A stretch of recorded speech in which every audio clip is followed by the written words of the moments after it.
नमस्ते, प्रणाम, जय श्री राम मित्रों। मैं वैष्णवी, मैं पूजा। आप सभी का स्वागत वंदन अभिनंदन करते हैं ये भाभी के चैनल पे। क्या नाम बताएं? मंजू अंजू भोजपुरी गीत। मंजू अंजू भोजपुरी गीत के चैनल पर आप सभी का स्वागत वंदन अभिनंदन है। और आप सभी के बीच एक बहुत प्यारा सा हम लोग लाए हैं छठी मैया का गीत कैसा लगेगा कमेंट करके ज़रूर बताइएगा। कहना है, हरली पाल पोतल आंगनवा, गज मोती चौका पूरा, गज मोती चौका पूरा, ली पाल पोतल आंगनवा, गज मोती चौका पूरा, गज मोती चौका पूरा।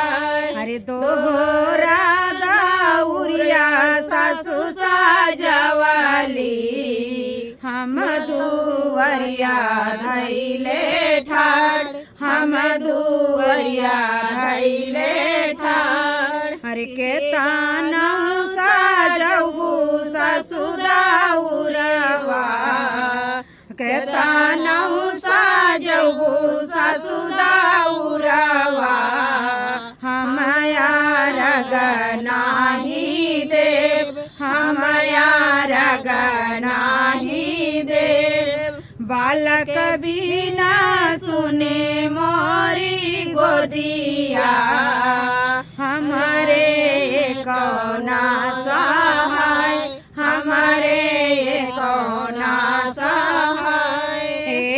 कई बालक छठी मई देती हूँ, कारित बरत तोहार, कारित बरत तोहार।